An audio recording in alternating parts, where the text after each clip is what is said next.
Ça y est. Bon les amis, ça y est. Viens Renaud. On a un invité surprise dans la cabine commentaire. On vous dit tout là. Hein. Renaud Benazé, il n'est pas comme Hugo Frey qui descend à cheval, lui il est descendu en voiture de sa montagne. Et il est là avec nous pour ce quart de finale aller, qui évidemment suscite toutes les passions dès à présent. Et on est très heureux puisque le speaker annonce les résultats de nos jeunes, Renaud. Voilà. Voilà, les juniors 24-0, les cadets aussi en demi-finale de championnat de France de national. C'est deux très bons résultats pour nos équipes de jeunes. Accompagné par les cadets qui ne sont pas en reste. Alors comme je vous dis, je me lance, j'ai mon copain là qui continue à travailler sur son portable. On a pris l'antenne, Patrick. On entend que il est pris en flagrant délit d'utilisation de son portable. Non, c'est pas grave, ça n'a pas commencé. On assiste à un échauffement. Alors on a eu droit, Renaud, à une playlist des joueurs hard rock. Espérons que ça va leur permettre de faire une entente ardente.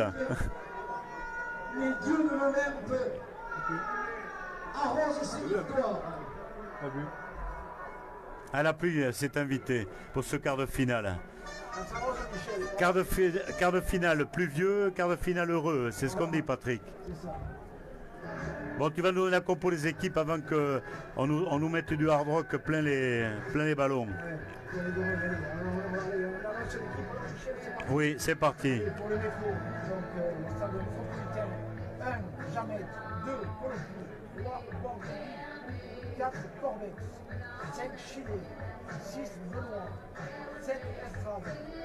Ce premier match de quart de finale vous est offert par le groupe Klim et ses concessions Mercedes-Benz Toyota, 12 rue Aimé Césaire à Auch. N'attendez pas pour leur rendre visite pour vos projets de mobilité et vos envies. 18, Pusani, 19, Parc commercial de Franchêne, partenaire du RC Auch, 32 boutiques dans tous les domaines de chalandise. Alors, peut-être Patrick, un petit commentaire avant que tu donnes la compo d'Auch.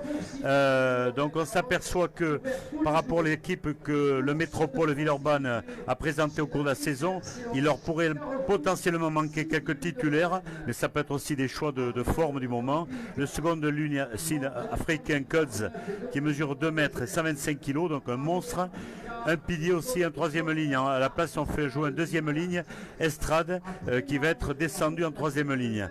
Donc un ailier aussi Autier, qui est un très bon élément. Mais je crois que dans la compo, tu m'as signalé la qualité du 15, Jeannet, qui est un très bon élément. Attention, ne nous y trompons pas, ils ont certainement une très bonne équipe. Et le Moulias commence à être mouillé, Patrick. Oui, il commence à être mouillé.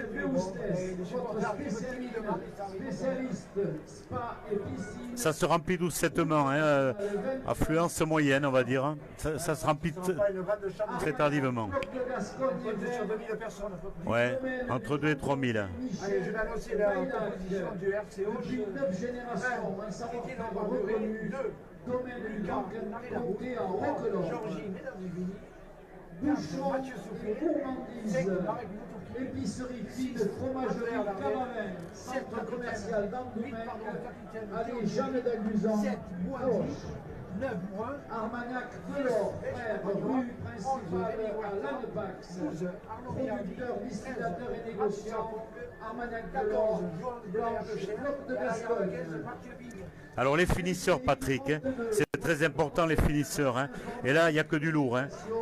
Arnaud Bosque au talonnage avec le 16, 17 Alexandre en pilier gauche, 18 Pierre Bakowski, 19 Maxime Caperbet qui aurait très bien pu démarrer le match. Hein.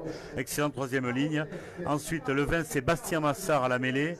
Le 21, Jérémy Ducosso à l'ouverture. Le 22, le centre, Cyril André. Et 23, Benoît Alzuet en pilier droit qui va rentrer. L'arbitre rencontre sera par contre monsieur Carino Ludoli, assisté de Jean-Pierre Messi, du paysage et de monsieur Royer Stéphane. Alors on s'est cassé les dents cette semaine, Patrick, pour analyser cette rencontre sur le plan des statistiques, puisqu'on peut dire que ce sont pratiquement des copies miroirs les deux équipes. Elles ont fini à 70 points, toutes les deux deuxièmes, nous ex aequo avec Saint-Jean, mais deuxième à 70 points, 5 victoires à l'extérieur pendant la saison régulière pour les deux formations. On n'arrive pas à les départager. Elles sont de valeurs sensiblement égales. Exactement, c'est une équipe du genre de, je pense, de Lyon, au niveau physique et de jeu. Après, bon, je pense que Périgueux est un ton au-dessus, il me semblerait, on va bien voir en fonction de la rencontre d'aujourd'hui, on vous dira ça plus tard, et donc voilà, l'équipe de Métro arrive avec ses forces et ses faiblesses, et Roche, bien sûr, vont faire leur les clés du match, ou les clés du quart de finale qui se déroulent donc en deux étapes, on le rappelle, aujourd'hui le 7 et le week-end prochain, le 14 mai, le match retour qui se fera en métropole Villeurbanne, dans la banlieue lyonnaise. Il faut engranger des points sur ce premier match, remporter la rencontre et partir avec un avantage si possible pour le match retour. Et pour ça, Patrick, il faudra faire une bien meilleure entame que contre Aubenas en match de barrage. Ah oui, exactement, il ne faut pas se louper. Notamment relancer d'abord auquel on a eu la surprise de faire prendre l'équipe de Aubenas de faire planter un essai, on a eu peur. Là, c'est des erreurs qu'il ne faut pas faire avec l'équipe aujourd'hui, le match retour. On ne peut pas partir avec un handicap de 10 points contre Aubenas au bout d'un quart d'heure. Et donc c'est pour ça que j'ai vu que les coachs et les joueurs ont musclé l'échauffement là. On met du hard rock, on met du ZZ Top, on mettra tout ce qu'il faut. Mais ce qu'il faut surtout, c'est qu'on démarre la rencontre pied au plancher. De toute façon, j'ai mon complice, notre complice Renaud Benazé à côté. Et ces matchs-là, Renaud, ce sont des matchs à quitte ou double. Hein. Ce sont donc des matchs éliminatoires. Et d'ailleurs, Renaud, on te sollicitera à la mi-temps pour que tu nous donnes ton analyse de la première période et comment surtout tu vois, toi, avec toute ton expérience, comment peut se dessiner la deuxième partie de la rencontre et même peut-être déjà entrevoir les possibilités de passer en quart de finale. Ça ne sera pas simple, hein, bien entendu. On s'entend, Patrick, à un match très serré aujourd'hui, hein, avec un combat d'avant. Je pense que ça va être un match serré. Bon, maintenant, on ne connaît pas cette équipe de Lyon, de métro. Villeurbanne, oui. Villeurbanne, oui, voilà, donc je ne sais pas, on va voir. Pour moi, je pense que c'est jouable, c'est réalisable, à condition, encore une fois, Michel, de partir en disant ce qu'on a fait sur les matchs précédents. Oui, absolument. Alors Villeurbanne, c'est le fruit de la fusion entre le club donc, de Villeurbanne, qui évolue en Fédéral 1, et Rieux-la-Pape, qui était en Fédéral 2. Les deux clubs ont fusionné, sont montés à l'étage Fédéral 1. Ils ont accédé, comme Auch l'année dernière, à la Nationale 2. Il y a vraiment une similitude de bout en bout, hein, dans cette équipe. Après, si on parle culture rugbystique, il est évident que nos gamins, pour la plupart, et je regardais, il y a 12 joueurs sur 15 dans la feuille de match qui sont issus de la formation Citel ou du centre de formation. Ça, c'est énorme. Donc ça, c'est le cœur du Gers qui va battre cet après-midi face à une équipe forcément où il y a des anciens joueurs du Loup, des anciens joueurs de Bourgoin. Ça n'enlève rien à la qualité de cette équipe, mais une équipe de terroir face à une équipe ambitieuse à Villeurbanne. Après, bon, Villeurbanne, il ne faut pas oublier que c'est quand même 160 000 habitants. C'est la ville sur la campagne. On va voir aujourd'hui qu'est-ce que ça va donner au niveau de la rencontre. Oui, mais pour avoir connu les joutes de la Pro D2, Patrick, tu le sais très bien, la notion de terroir est au moins aussi importante. Certes, hein, sinon on n'aurait jamais battu des clubs comme Limoges et d'autres qu'on a battus même chez eux à l'extérieur, si on se réfère qu'à la population. Ce qui est certain, je l'ai déjà dit, donc on est très heureux d'avoir deux clubs en quart de finale du championnat de France. Même pour un département de 200 000 habitants, c'est pas possible qu'on conserve deux équipes. Imaginons que les deux passent en demi-finale, on pourrait se retrouver avec deux clubs en National 1 pour 200 000 habitants, c'est pas supportable, c'est pas possible. Donc on verra bien, c'est le sport qui en décidera bien entendu. Hein. Georgie Benabishvili.